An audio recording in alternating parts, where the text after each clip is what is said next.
So tonight I have this extraordinary honor of introducing to the congregation and having in our midst one of the real great thinkers in our country today. Eric Ward is somebody I've been following for a long time. I've had the pleasure of hearing him speak in the past, and his voice, always important, has become even more important in the world in which we find ourselves. Unfortunately, the world is catching up to you, Eric, and your particular study and work as a student of white supremacy and white nationalism and the unique differences between those two things, and understanding the role and the detail of the white nationalist movements in this country are.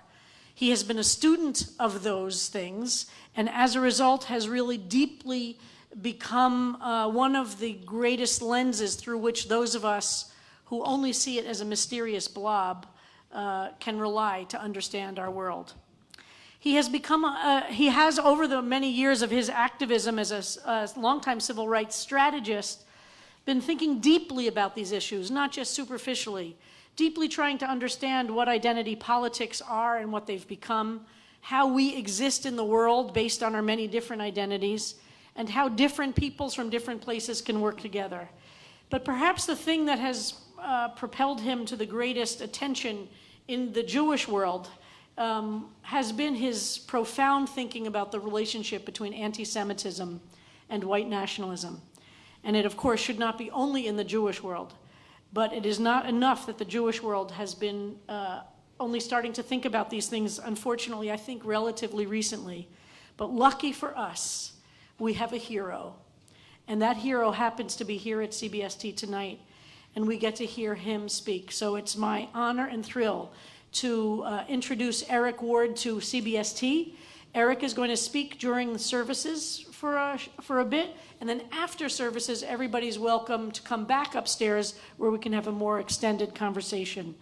But it is really my honor to welcome you, Eric, to our bima, to our synagogue, and to have you share some words with us tonight. Everybody, Eric Ward.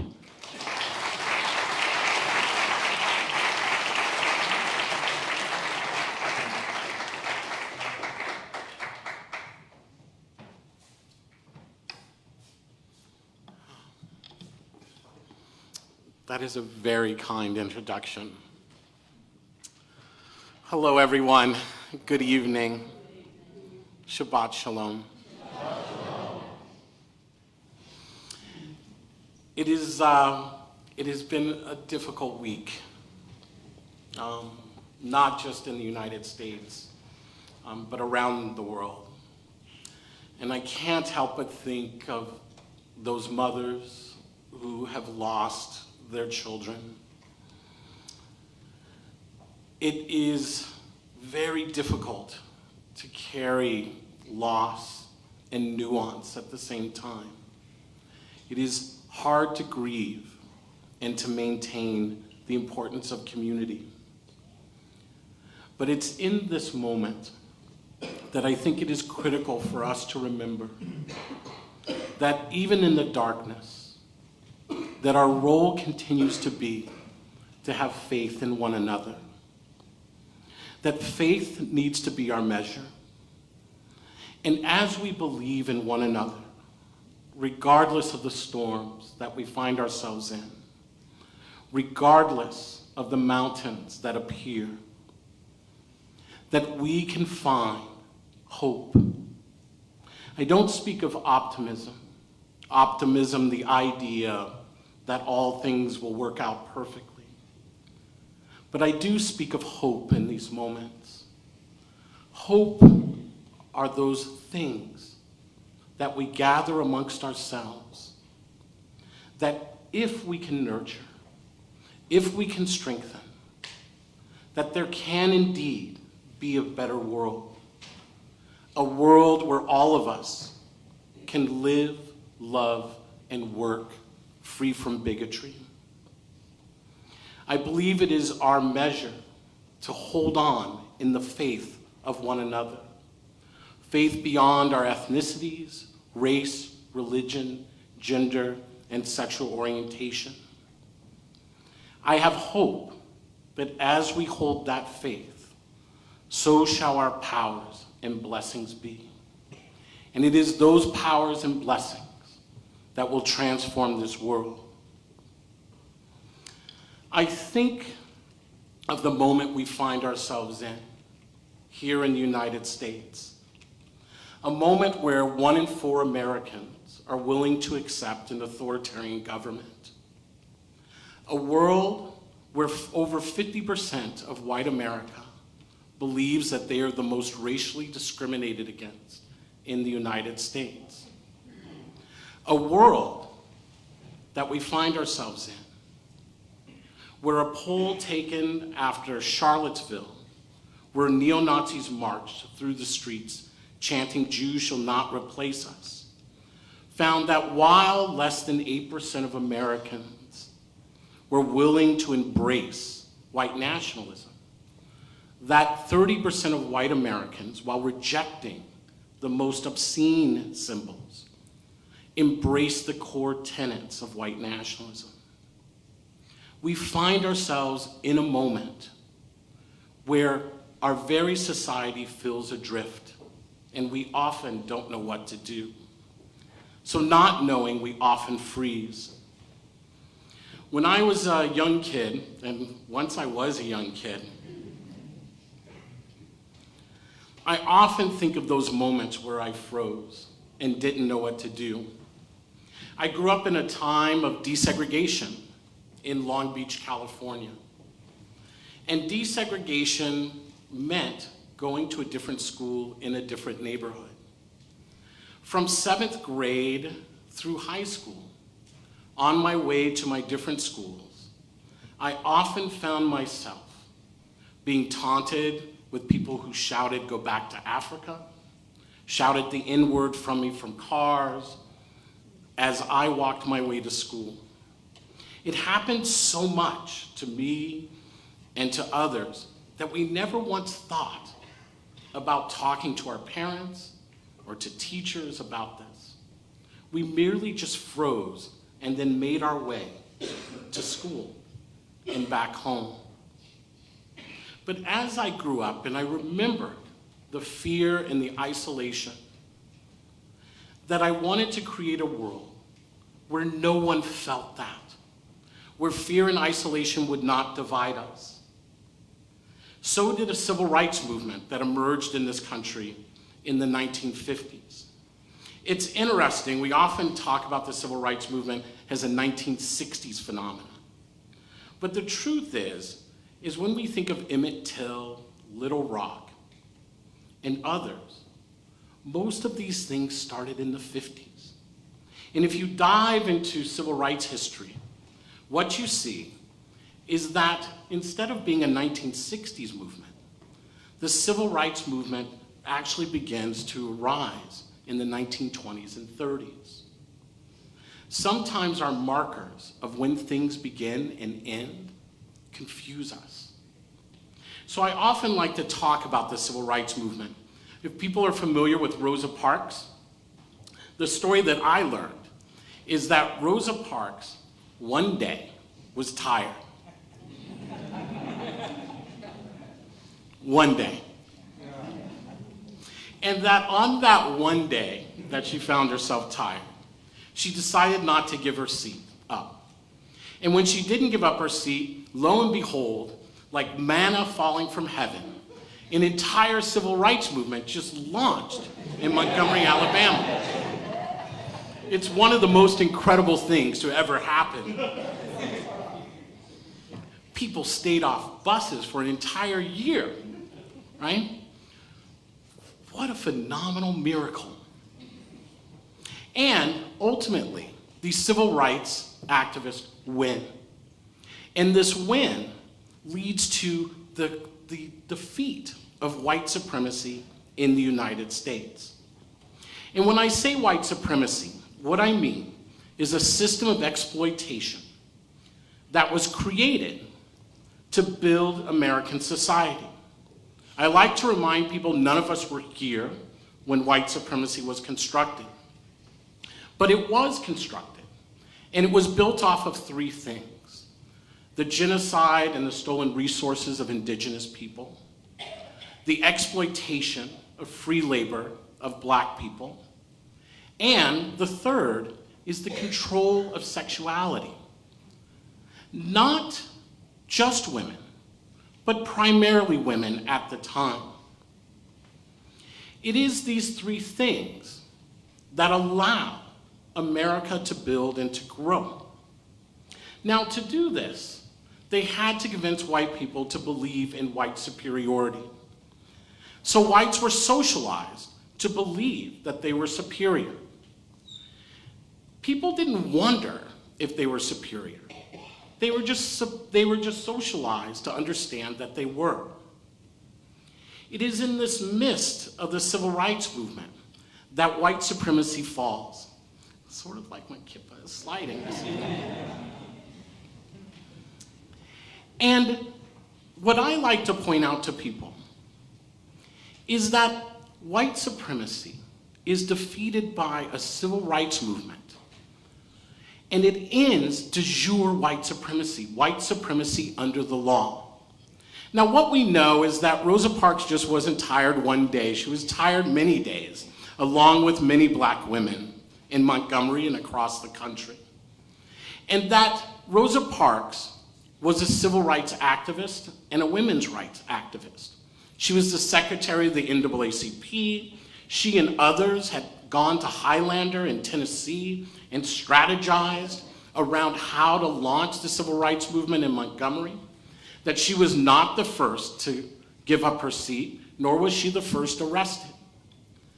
And the real miracle is not that it happened through like happenstance, but that people came together with a strategy and a vision about what their society could be. And when the conditions were right, they stood up in their courage and they moved forward with their vision, transforming not only Montgomery, but the country. It is in this victory that the next shadow of white nationalism comes forward. And this is the piece that I want people to understand. If white supremacy was about exploitation, white nationalism was about ethnic cleansing. White nationalism didn't seek to replace or to go back to the time of Gone with the Wind or the time of segregation. White nationalism sought to create a country that was free of people of color. And it started by folks who are segregationists and believe in Jim Crow, who believe they're superior. And they have just suffered a defeat. Now, I don't know about you all, but I try to play tennis occasionally, and I've never won a tennis match. Even when a couple of times my friends tried to help me out. Every time I lose tennis, I spend a lot of time trying to figure out why I can't win, which is a lot of time. If you have lost something or failed in a test, I'm sure you've spent some time trying to understand why. And for segregationists, it was no different. They had to try to understand, how did they lose against this civil rights movement? Now, because they believed they were superior, they couldn't accept that they lost against people who were inferior. They couldn't have lost against black people. There had to be another reason. And it is in that reason that white supremacy moves to white nationalism. Because the explanation is that they couldn't have lost to black folks. There must have been someone else who made this happen. And it is in that something else that anti-Semitism begins to form the core of the white nationalist ideology. The answer that white nationalists give is, of course they didn't lose the black people, they're inferior. That there was a secret conspiracy at work to enslave white people. And this is why, in my 30 years of research and attending white nationalist meetings and reading their materials, people often ask me, where is the anti-Semitism? And my response is, where isn't the anti-Semitism? At the time I moved up to the Pacific Northwest in 1986. A few years before me, another individual from California, because we Californians like to move to the Pacific Northwest. And this other person was no different. His name was Richard Butler. And he was the pastor of a church called the Church of Jesus Christ Christian Aryan Nations. And he relocated his church from Orange County to Hayden Lake, Idaho, northern Idaho. And the Church of Jesus Christ Christian Aryan Nation taught three things. The first was that Jews were the literal children of Satan. The second was that people of color were subhuman, or chattel. And the third was that white Northern Europeans were the true descendants of the children of Israel. Now, if you're like me, you might find it a little ludicrous, and you might even giggle. It sounds pretty silly. Pretty fringe. And these were fringe movements. But I also remember, and I liken it to one of my favorite things that I still love to do, which is to watch like fashion shows, right? Particularly news clips of fashion shows. London, Rio de Janeiro, and models coming down the runway wearing the most, right, extravagant, extreme fashions. Because I love to sit there and say, oh my God, I hate that.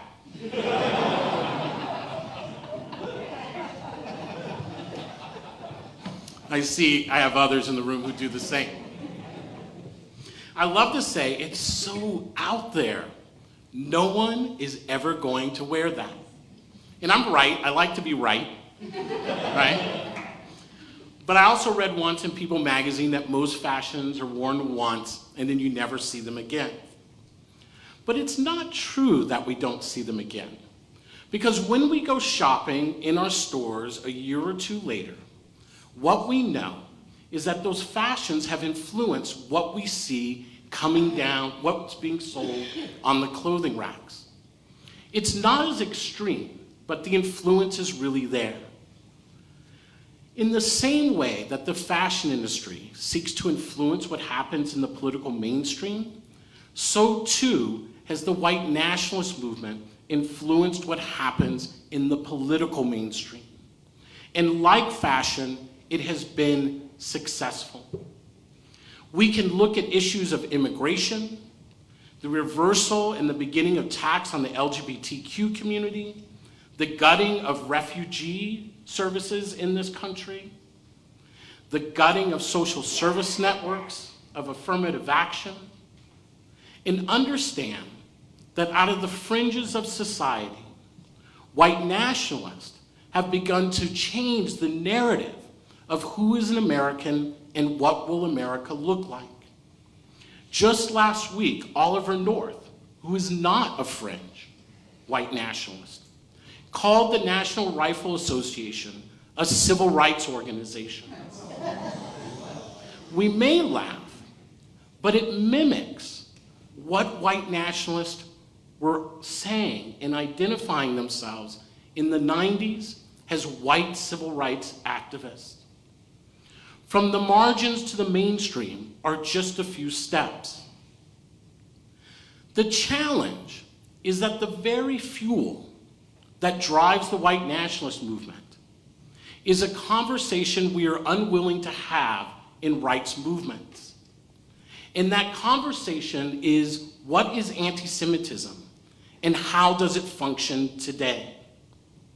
It's ironic because when we talk about white supremacy and the decaying of white supremacy in American society, we understand the role of misogyny, we understand the role of racism, and we understand the role of attacks and the undermining of tribal sovereignty in this country. We don't debate that taking on those issues weakens white supremacy as a system of exploitation. But when it comes to anti-Semitism, we are in serious denial. Again, if white supremacy is about exploitation, white nationalism is about ethnic cleansing. To manage and challenge challenging white nationalism means centering anti-Semitism. Here is the role before us, and we'll have time to talk more in depth later. I believe, and I've learned over the years about Dayenu. I'm assuming many of you in the audience know more than I do. So I'm going to ask your forgiveness. But what I've been taught is Dayenu is about celebrating each step as it was the entire victory. Not focusing on where we are going, but each step that gets us there. So I want to give this congregation one step, a Dayenu, that the role before us is to understand how anti-Semitism functions in modern America, and to demand that our rights movements begin to center this issue in tackling white nationalism. To do that first means that the Jewish community has to acknowledge that anti-Semitism is an issue in America, and it has to press that it's an issue. I remember that it took CNN and MSNBC 3 days to acknowledge that white nationalists were not chanting, "You will not replace us," but that Jews will not replace us. This is how difficult it is for us to understand how anti-Semitism functions. We treat it as a series of individual acts of discrimination, rather than a systemic and unconscious bias that is being used to drive a political movement. If the Jewish community doesn't acknowledge that anti-Semitism exists, what can I do to organize others around anti-Semitism? I end with this. The white nationalist movement will continue to grow in this country. It will continue to drive a debate around who is an American and what will America look like. It is not a movement that is simply dedicated to spreading hate, but building political power. It must be defeated politically.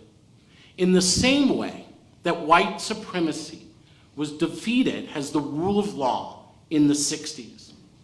When I was a child, I used to play a game called If I Were. And it usually happened in August. We were tired, we had nothing else to do, we were bored, and we were waiting for school to start. And If I Were was simply about, if I were in a car and the brakes went out, what would I do? And we would go around, and many of you may have played this game out of boredom too. But inevitably, in my group, unsurprisingly, the question would come up, if I were in the midst of the civil rights movement, this is what I would do. Now, we were young and full of bravado. We didn't understand the choiceless choices that many had to make under Jim Crow.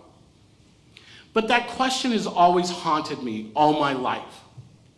And I've often wondered, what would I have done in the midst of the civil rights movement? Many in this room may have wondered that same question. So I'm here to tell you that if you have ever wondered what you would have done in the midst of the civil rights movement, you are about to find out. And I will tell you this, whatever it is that you would have done is exactly what you will do when you walk out this door today. White nationalism cannot be defeated without addressing anti-Semitism. And this is the task before us. This is our Dayenu. Thank you.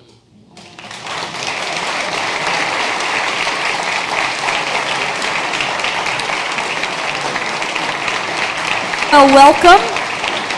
And just to let everybody in the room know, this is being live streamed. So hello, those of you who are joining us on live stream, which means that it's being recorded.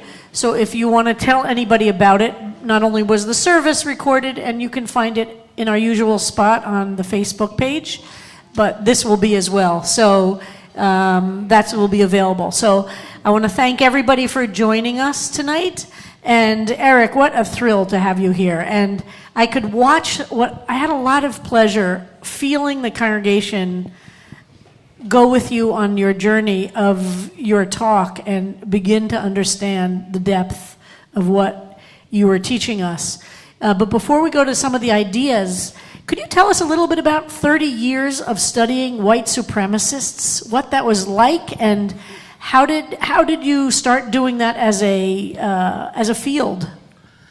Yeah, so, and it's interesting because there's someone in the audience tonight who worked at CNN who actually interviewed me back in the 90s when I was attending these meetings, right? Or who was here earlier, I should say.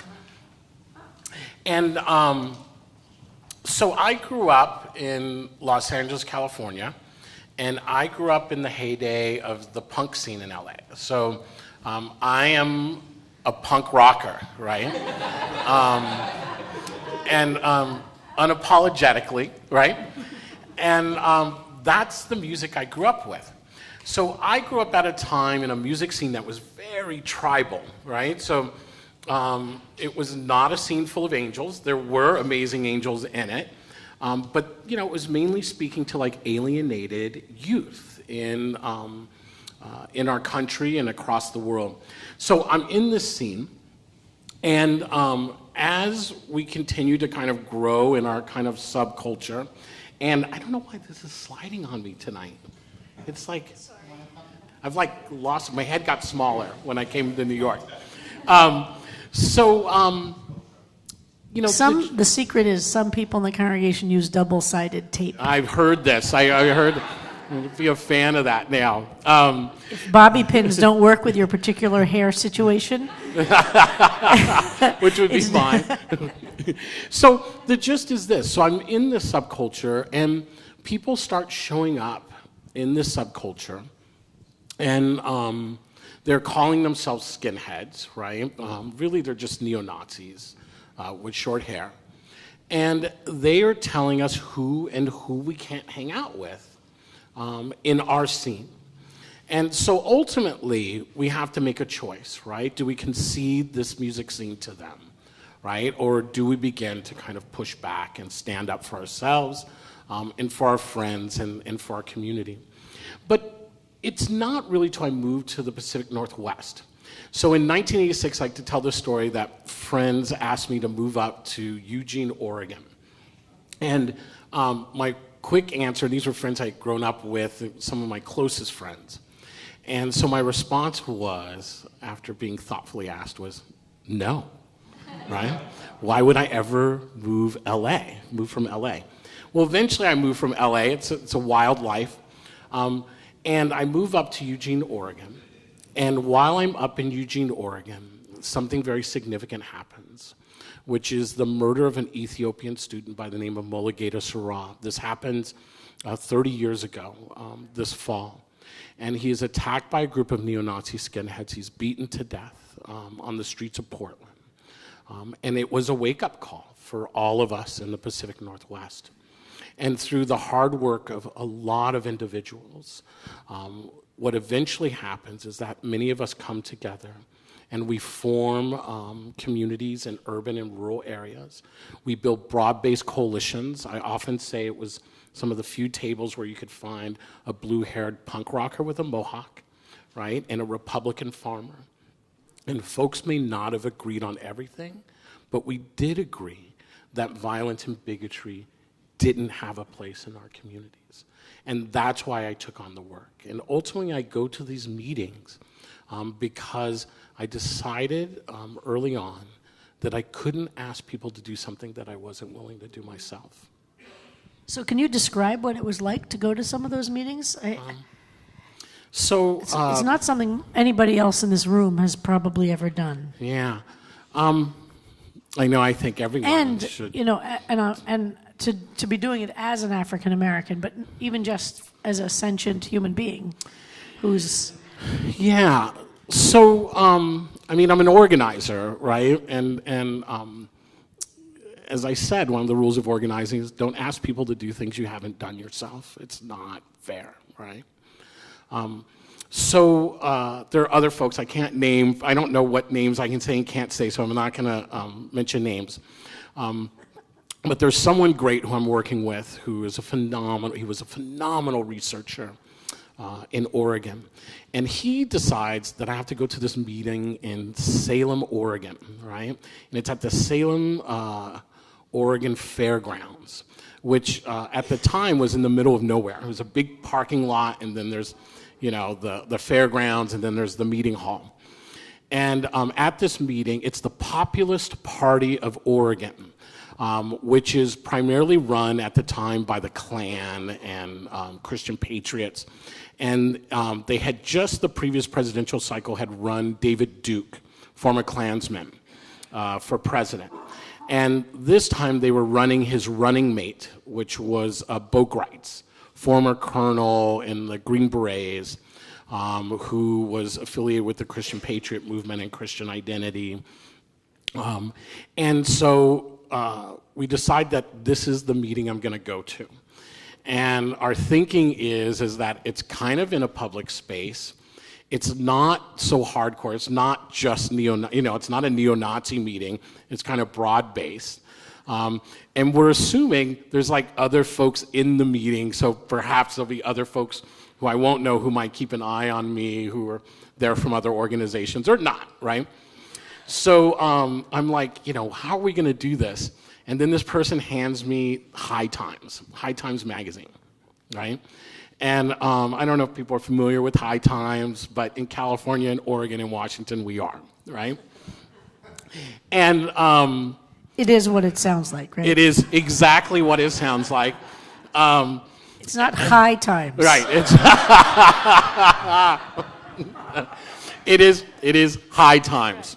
And inside, so the front cover is probably some bud of marijuana. And inside is a story, an interview, and a feature on Bo Gritz. So we decide that is going to be my cover. Don't make it too complicated.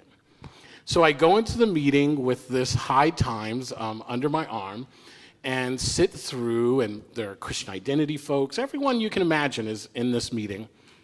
And eventually this couple turns around and they say, how did you get here? Which is often the common question when I would show up. And so I proudly unrolled like my High Times magazine and I showed them and I just said simply, well, I was in my friend's room just hanging out and reading, right? And I came across this article in this magazine about this guy, Bo Gritz. And so I just had to come see him myself. He seemed to be talking about really important things. And that was my entry into my first white nationalist meeting. What you will find out very quickly is we have a lot of stereotypes about what the white nationalist movement is. We tell a lot of stories in our head that actually don't match up against reality. The honest truth is these are not monsters in the closet or under our bed. These are folks who go to school with us, who work with us, right? These are folks who are artists. There was a study that was done in the 90s, I believe the only comprehensive study of the white nationalist movement in a significant way by a sociologist by the name of James Aho. And he's a professor at the University of Idaho. And he puts together a book called The Politics of Righteousness, Christian Patriotism in America, or in Idaho. And in his survey, he finds out some very interesting things, which is, as he surveys this movement in Idaho, he realizes that they have a higher level of education than the general population of Idaho as a whole, right? And that they have a higher level of income than the general population as a whole. Now, that might sound shocking against our stereotypes of uneducated people who are poor, and all of our other terrible stereotypes that we have of working poor white folks in America. But the truth is the white nationalist movement mirrors almost every other extremist movement that is grounded in exclusion. They tend to be driven primarily disproportionately by upper income, well-educated individuals. That's what we see with ISIS and with ISIL and a host of other pieces. The truth is that there's simply more working white poor people because that's who makes up much of the United States. And what I found through my time interacting with white nationalists is the biggest mistake that we make is thinking of them as extremists. They are not extremists. They are folks who have simply a different worldview, one that is dangerous to democracy, right? But these are not like monsters. If we're looking for monsters, if we're looking for the most extreme, we're most likely missing what's happening around us. One of the things that you've written a lot about is the issue of identity politics. And I wondered if you could touch on that a little bit, what some of the dangers are of where we are today with identity politics, and some advice you have about that. Yeah, so I recently had this amazing sit-down interview with Tikkun magazine. And at first, when we started the conversation, I thought we were going to just have this conversation on what most folks in the Jewish community want to talk to me about, which is anti-Semitism. And they did want to talk about that, but it quickly became apparent as we were having this conversation, they wanted to have this amazingly broad, just phenomenal conversation. I got fired up, right, by the time we were in it. And so they started asking me things that I often don't talk about in public because they're just my opinions, right? They're what do they say, commentary, right? So these are just my commentary. But I have often talked about some of the reasons that the white nationalist movement is gaining momentum in this country. And one of the reasons that it's gaining momentum has nothing to do with it, but has everything to do with us. So I often say, if we really want to know why the white nationalist movement appears to be winning, we actually have to spend some time looking in the mirror. One of the things that we have done as a social movement is that we have become a subculture, right? We have become more and more internally focused on right speak and right thought, right? We have become, in the Christian verbiage, right? We have become monks inside of a monastery. Social justice movements were not set up to be social clubs, right, for a small percentage of the American population. Our role were to be activists and community leaders and organizers, right, to inspire and give people, right, who are suffering in this country the tools to reimagine their lives. And what happens is that it gets framed as being identity politics or intersectionality, right? It becomes the excuse for reinforcing these subcultures. And what I point out is that this drive to cut who we are smaller and smaller is cutting us off from humanity, right? It is why in this country, only about 15% of the American public says that they hold values that they consider like the values we hold, right? Only 15% of the American public thinks they're like us, right? And we take joy in that, right? We take that as a point of pride rather than what we should see it as having lost our way, right? So in terms of intersectionality and identity politics, I think it's important to know this. I'm a child of identity politics, right? It empowered me. It is why I am who I am today. And I embraced identity politics, and I still embrace identity politics because everything had been destroyed when it came to Black empowerment by the time that I came up, right?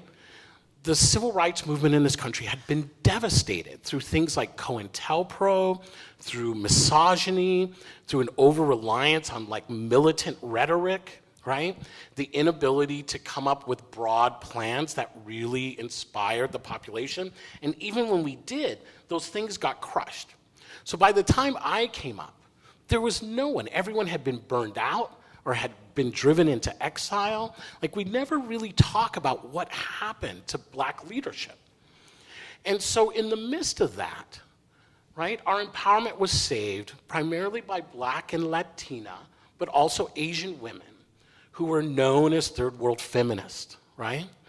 And these women reconstructed this very powerful sense, right, that we could find ourselves again, and that we didn't have to be reliant on external factors, that we could find that through our history and our culture.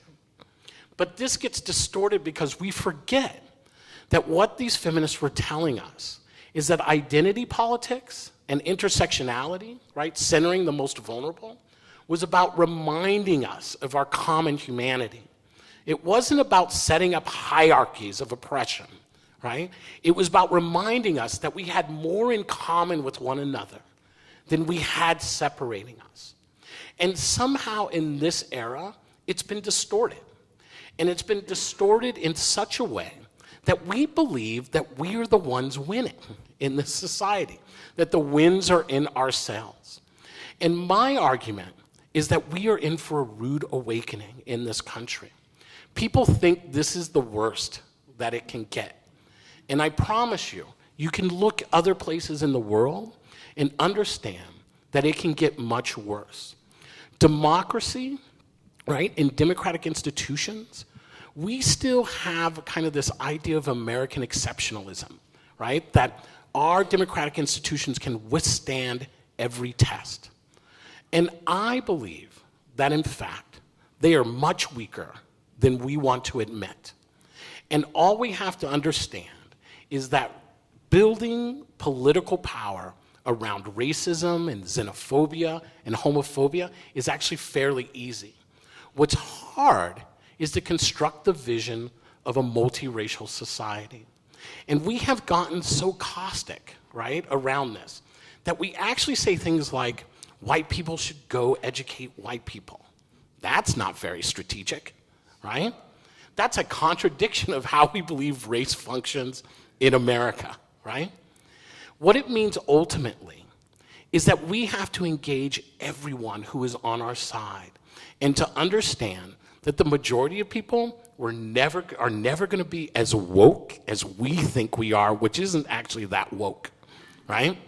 The other thing we have to understand is that by reinforcing notions of biological racism, we are actually fulfilling, right? We are taking on the role of white supremacy in this country. It's not our role to reinforce notions of biological racism. It's our role to deconstruct those. And the third is that often what we forget is that what bridges us together is the common hope that everyone has the right to live, love, and work free from fear and bigotry. You heard me say this earlier. And what we have done with intersectionality, the distortion, right? I want to be clear. I've heard a lot of people say intersectionality is a problem, identity politics is a problem. I'm not saying that. What I'm saying is the distortion of it has left white people out there in the wilderness, right? Completely open to recruitment by white nationalists. No one is competing for this constituency, right? How do we think we will win if we leave people out in the wilderness?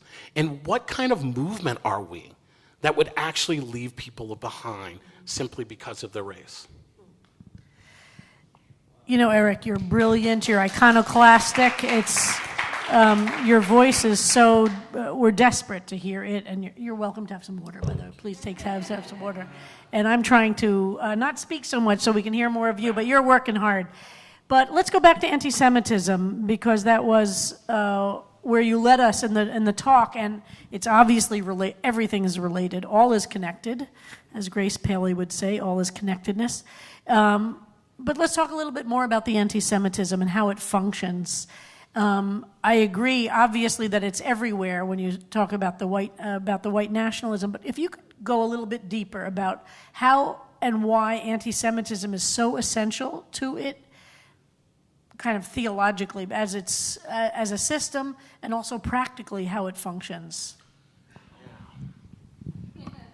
So the latter one about how it functions, I have to admit that I feel like I am not an expert anymore. The interesting thing is I think no one else is either, right? And that's because forms of bigotry evolve and shift over time, right? Racism today doesn't look like racism of the 1900s or the 1800s or the 1600s. It evolves and changes. Race, right? I often have to remind people today, I did not in the 80s, that race is not a biological definition, it is a social construction, right? And even if we look at whiteness, whiteness is an example of the fluidity of race. So in Appleton, Wisconsin, there is a historical society office. And in that historical society office is a letter that got sent to Germany and somehow made its way back. And it is of a German immigrant who is cutting wood. He's like a woodsman, cutting timber. And he writes a letter back home to his family in Germany. And he is raving about his life in Wisconsin. He's very happy with his life. And he talks about in this letter, and then he says, I'm paraphrasing here, but he says, everything is fine. There's only one problem. I'm the only white person here. Everyone else is Swedish. Right? So, here's what I tell people to do now. It's a good time to pull out your phones if you can, or if you can't, tomorrow after sundown. And what you will see is that the Swedes were not always considered white in America. There was a time that the Irish were not considered white in America. There was a time when, for a very specific time, Mexican Americans were considered white in the Southwest, and then there was a time they were not considered white. Most recently, I point to the fact that there was a moment in time, right, where some Arabs were considered white, and after 9/11, I promise you, Arabs were not considered white in America. Whiteness is a fluid term. So what does this mean for anti-Semitism? It means this. Anti-Semitism has played very different roles in American society at different times. It has been a religious form of bigotry. It's been a cultural form of bigotry. It was a biological form of bigotry. And now it's taking on the role of a form of biological bigotry that even has the additional, right, topping of Jews not simply being another race like black people or Latino, but being almost like a supernatural race. And as I said earlier, it comes into play because former white supremacists who have just lost need to come up with a reason that they lost to the civil rights movement. And the explanation is that there must have been a supernatural force. It's the only way superior people could lose, right? And so who gets blamed are Jews. And what they pull from is something that had worked in Europe, right, based off the protocols of the elders of Zion, a Tsarist forgery, right, that was used in Russia, right, to place Jews as a buffer between the haves and the have-nots, so that the have-nots had someone else to blame besides those who had. And it purports to be this secret meeting, right, of Jewish elders who plot the takeover of the world. And this influences fascism in the 1920s. And it also... By the way, we should say Henry Ford brought that to the United States Henry Ford, and paid for, I don't know how many tens of thousands of copies to that's be made. right, and is awarded one of the highest civilian honors by Adolf Hitler, right? And then you worked for the Ford Foundation. I did, which did not promote these things. Yeah. It's not connected to Ford, and the It Ford was Foundation is long disconnected from the from Henry Ford. Yeah. And I like to think that his money was then used for a number of good things and continue to be. But you know what happens with this is that ultimately, right, it is this version of anti-Semitism that becomes kind of the leading edge of anti-Semitism within the white nationalist movement. I'm not saying every white nationalist adopts this worldview, but the core individuals who build and shape what the white nationalist movement is, David Duke, Tom Metzger, right? Names, folks, I won't even go through the names because you won't know who most of them are. But these folks center anti-Semitism for everything they perceive to be wrong, right? Such as LGBT rights, right? Such as immigration, right? Everything, public education, right? Anything you might think of, integration becomes part of this Jewish conspiracy. And not only that, it is a powerful narrative, right? So think about every film fantasy ever created has kind of an ultimate evil that must be crusaded against, must be overcome. So the power of anti-Semitism within the white nationalist movement becomes a mythological story, right? An ultimate evil that must be conquered at any cost. And that is the power of anti-Semitism. How does it work systemically? What are they really drawing on? Because the important thing to remember is that these groups don't come to our communities bringing racism or anti-Semitism or homophobia. They merely organize the bigotry that already exists. If anti-Semitism didn't already exist in American society, they wouldn't be able to draw off of it. And what I believe is that primarily anti-Semitism plays out in America today by placing Jews as this buffer, right? It's that buffer piece. And so what happens in the 60s and 70s, in the defeat, it's not surprising that after the 60s and 70s, there is this push, right, to reframe Jews as white in America. And it happens on the right and left for different reasons, but it begins to happen. And we see this all the time, right, with the fluidity of whiteness in America, right? It happened even before there was an America, during the Bacon Rebellion, right? So I don't know if folks know the story of Bacon's Rebellion. It happens in Virginia and the colonies. And Bacon is a white guy who has had enough, right? So he goes and he organizes black folks and Native Americans and other poor whites, and they chase the aristocracy out into the ocean, right? They actually take over the Virginia colonies. And so the aristocracy is out in boats.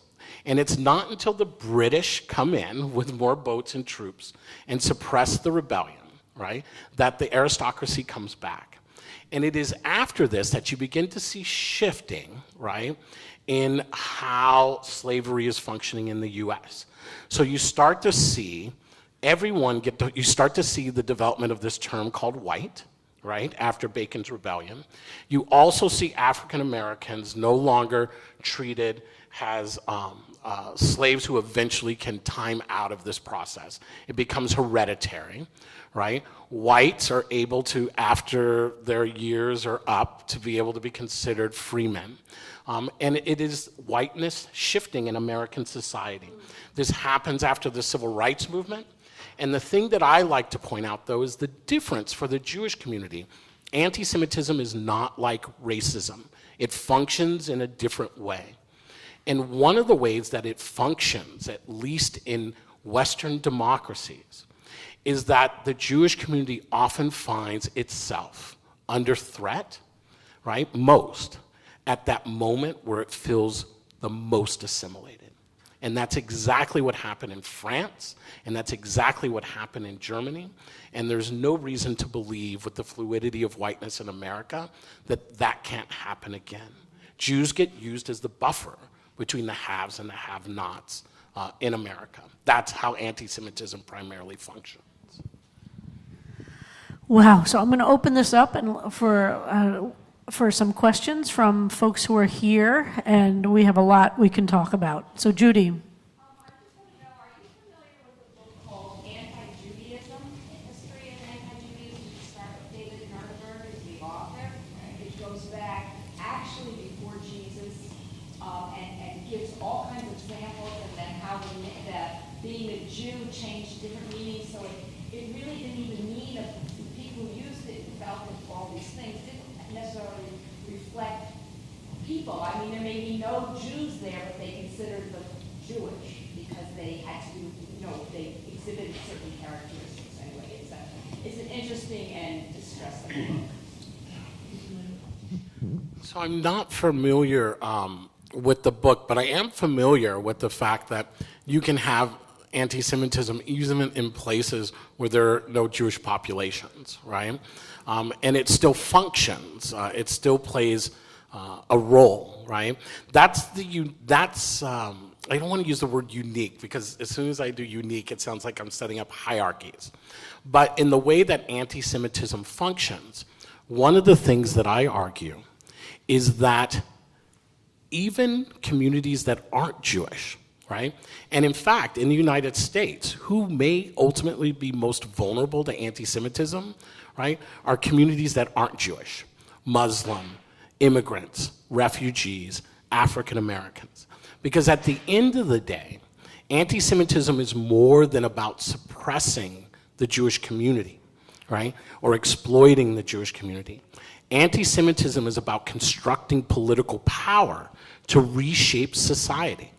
And the way that it's being constructed is being used today is to reconstruct a society that is authoritarian, that is exclusive, not people-centered, not transparent, and not accountable. And who suffers in that type of society are the most vulnerable. And when you add on top of that the immense wealth inequality that exists in American society today, I am really frightened for our democratic institutions.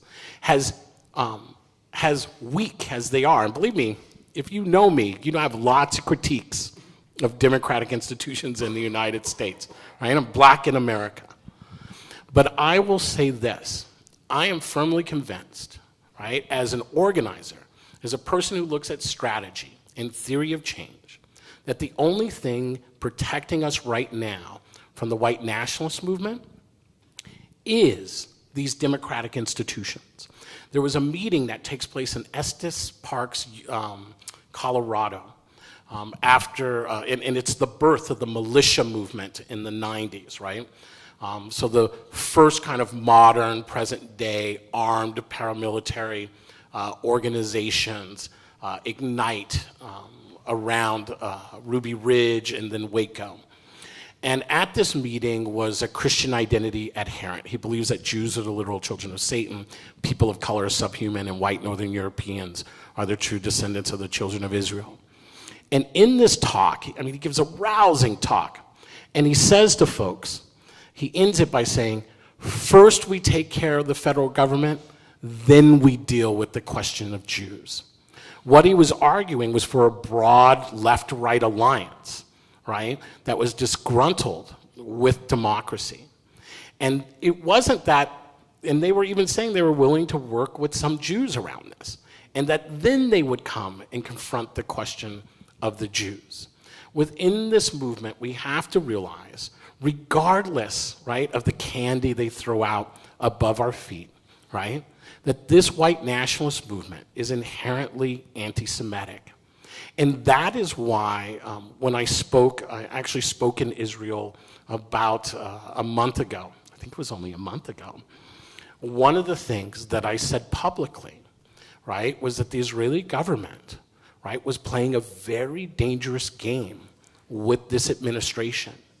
It believes there is a short-term gain here, but I'm telling you, some of the elements around this administration are deeply anti-Semitic, but they aren't stupid, and they know how to build power just as we know how to build power. And there is a longer-term fight here, right? And this longer-term fight is one that they believe that Jews are responsible for. And it is just a dangerous short-term game that folks are playing. And even here, with a left that says white nationalism isn't a serious threat, right?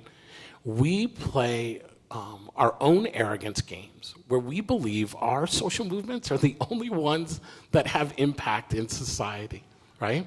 Why would we ever be so arrogant to think that we are the only social movements of value? Marnie, would you stand up? It's just a little easier to hear. So it's kind of, you spoke to it a little bit when you mentioned speaking in Israel, and I think a lot of us have family members who are Trump supporters, and when you speak to those audiences and you explain what you've explained to us here, what the long-term strategy is and how Jews are used as a buffer, what is their response to that? So primarily, folks then want to talk to me about anti-Semitism on the left. So the response then is to try to create a situation where there's some kind of flip side of the coin that is somehow even. I think if you don't believe that white nationalism is a threat, right, I don't know if there's really much I can do to convince you otherwise, right? I can show you evidence, right? I can show you, right, that they were able to get 11 people appointed into the White House administration. Not all of them are still there, but some of them are still there, right? I never got 11 people appointed to the White House, right? Not even under the Obama administration, right? So when I talk to folks who voted for Trump, and believe me, there's folks, I have friends who voted for Trump. I think I have members of my family who voted for Trump. People cast their votes for Trump for a lot of reasons, including race. And when I talk to folks in the Jewish community, the thing I try to remember is really not that many folks in the Jewish community voted for Trump, right?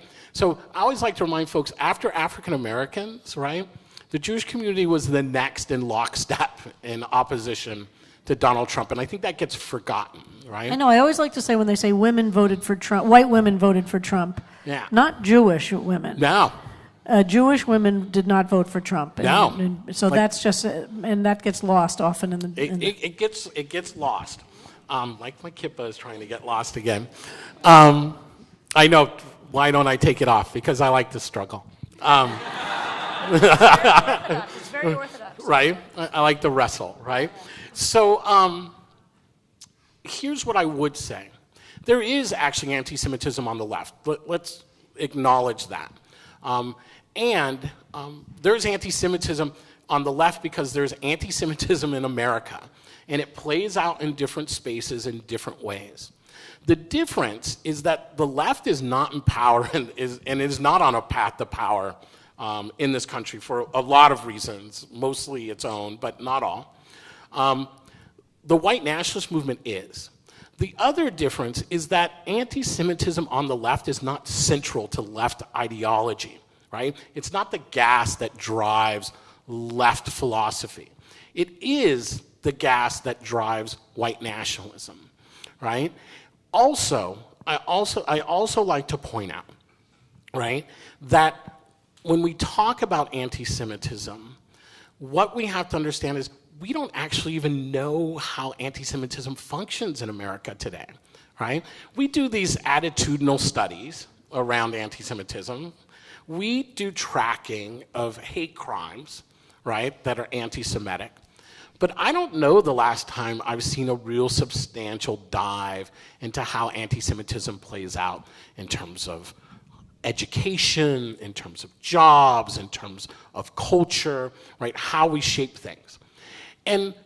But I know it exists, and I know we don't see it because I just watched over the last 2 years this huge assault on George Soros, right? Folks may know Soros, Open Society, in Hungary, but also in the United States, right?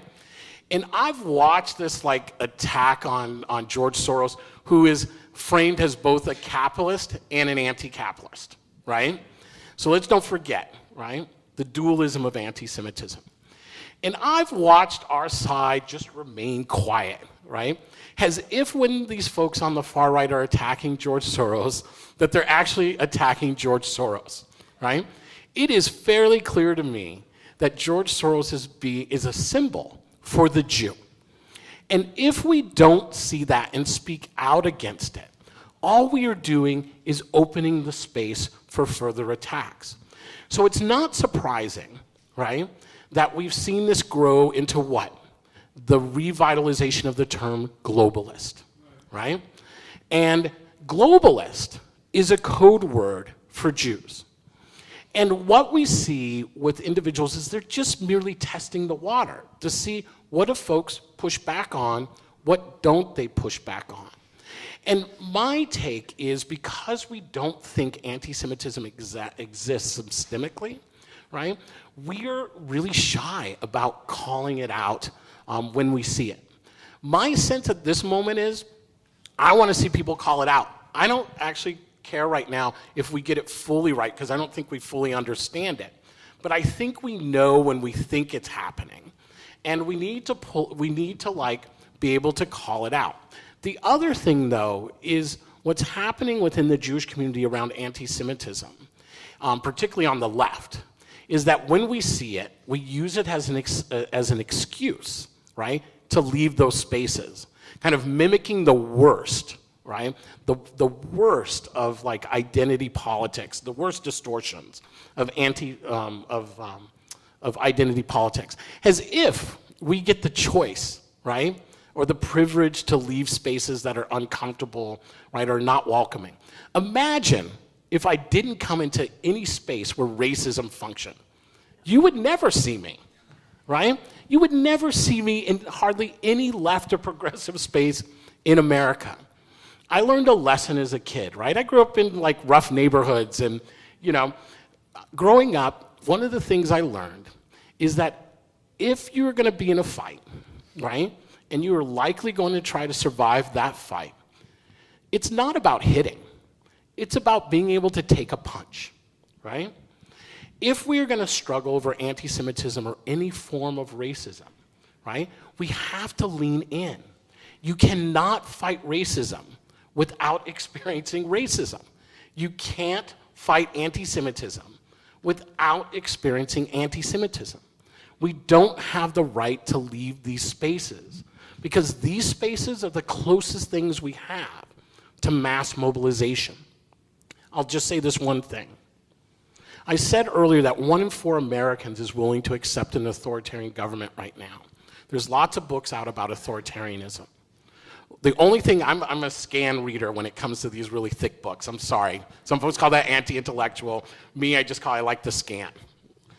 One of the things that I've picked up in the scan, right, is that across the world, most people uniformly say that we actually don't know we are under authoritarian government until we're actually under it, right? The other thing we know is that if at least 5% of the country doesn't mobilize at the moment it realizes it's under authoritarian movement, it usually loses, right?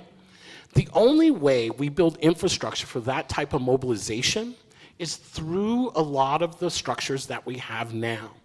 But if those structures are not able to hold the nuance of anti-Semitism, we're not likely to be well equipped to take on the white nationalist movement. And these movements can't hold that nuance if Jews leave those spaces, because anti-Semitism exists there. This is a time where we all lean in, and as one rabbi told me in Oregon, right, there's a story about Moses and Aaron getting out, right? So they get out of Dodge, is how it's told to me. Basically, they get out of Egypt. So I didn't know this story, right? You all probably know this story. And, yeah, right? You were there. So, and here's the great thing, not this week, but, I'm sure readings a little bit back, you've revisited this. And so Aaron and Moses leave town, and they get out of Dodge, and the first thing that God tells them is what? They have to go back and liberate, right, the folks who are still there. Now, if I were Aaron and Moses, I probably wouldn't have wanted to go back, and I'm sure there's lots of great commentary about how they didn't want to go back. But they do go back, because at the end of the day, our liberation is tied to one another, right? And if we are not in these spaces together, right, those forces of exclusion win. They win because they break down our beliefs in one another. And if these movements break down our beliefs, right, that we can believe in one another, there's no way we build the political power to defeat them. Let's get some people. We're not going to be able to take too many questions. So back here, what do we got? Yes. You, yes. Okay, What's your name? What's your name? I'm Simon. What do you have to say about the efficacy of direct action, both in the sense of Antifa, for example, disrupting protests, and in like the Sean King style, identifying fascists and contacting those who know them to let them know about their activities and publicly shame them? Yeah. So there's been a lot of conversation and debate around Antifa, right? Which I like to translate because it sounds much more mysterious, right? So it's shorthand for anti-fascist, right? In my world, as I grew up, a father who was in the army in World War II, right? Being anti-fascist was not a bad thing, right? So I want to, reclaim being an anti-fascist is not a bad thing. Look, people ask me all the time, what do I think about those who use militant direct action, including physical confrontation, to deal with the white nationalist movement? And when I get asked that question, I primarily hold the mirror up to myself. And I say, what have I not done that I have created the conditions, right? I've created the same conditions that I faced as a young person, which is I and my friends had to use physical self-defense to defend ourselves against neo-Nazis in our music scene, right? Because no adults, no institutions, right, would step in and intervene in this moment. And in that vacuum, we were left with the best tools that we had, which we thought was physical self-defense, right? I think it says much about our absence in this moment, right? It says much that we are leaving young people who think that the only thing that they can do is is engage in physical self-defense. It means we have failed. Our institutions have failed to address this issue, right? And so what I say at the end of the day is that if that is the only activity that is happening, right, robustly, it means all of us have failed in this moment. And it's time for us to stop failing.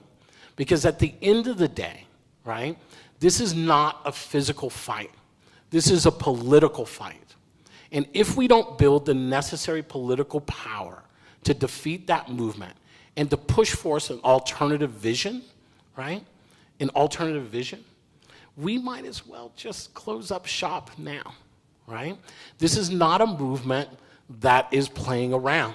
And I think we should know that by now, right? It is not afraid of physical confrontations on the streets, and it is not afraid of engaging in the electoral arena. It is both about the ballot and the bullet. It is a revolutionary movement, and all of us have to find ways to step up.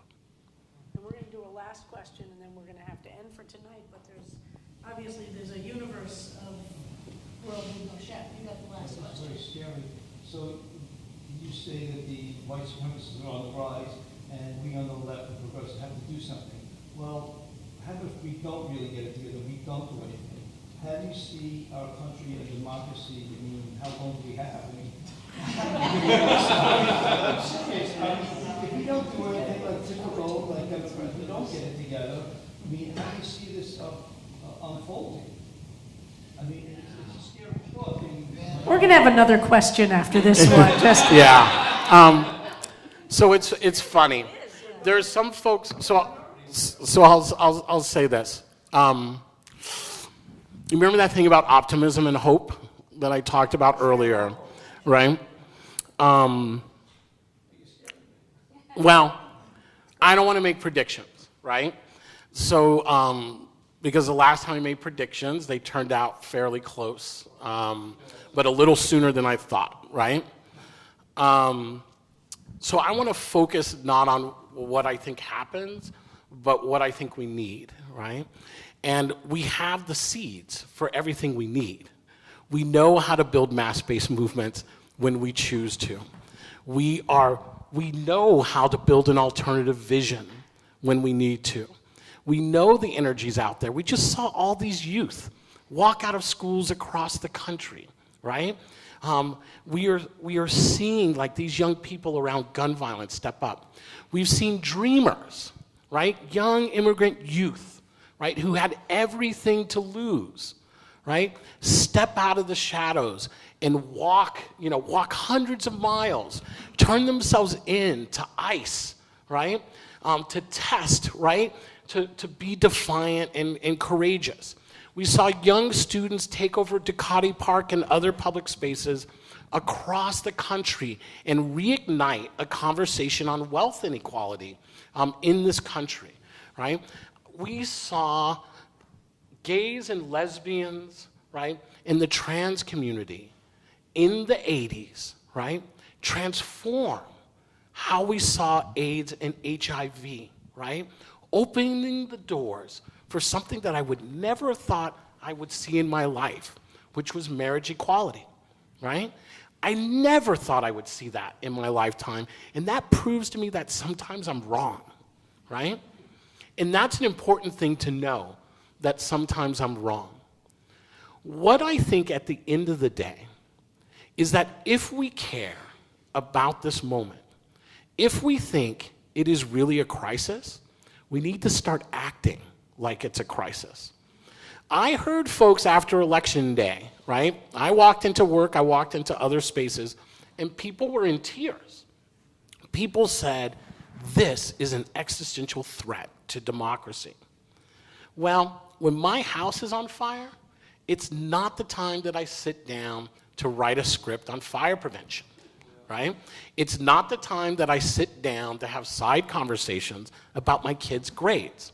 I focus on the fire, right? And it's time for us, if we really think this is a crisis, right, to step up and into that crisis. We have to understand, though, the way that we ultimately win this is through an alternative vision. And we don't have much time, but I want to give one short story. In Portland, last summer, there was a white nationalist demonstration. It was called like the Patriot Prayer or Free Speech Rally or something like that. But it was white nationalist. And there was this young white nationalist who was being interviewed by some citizen reporter. And the citizen reporter was arrogantly saying, you know, why are you here? The mayor doesn't want you here, right? The mayor has denounced you. All these Antifa have denounced you. The community doesn't want you. No one wants you. Why are you here? And this young white nationalist said, yeah, I've heard that too. But the truth is that Portland is one of the few places where the black community is shrinking by full number and by percentage. The black community is basically disappearing in Portland.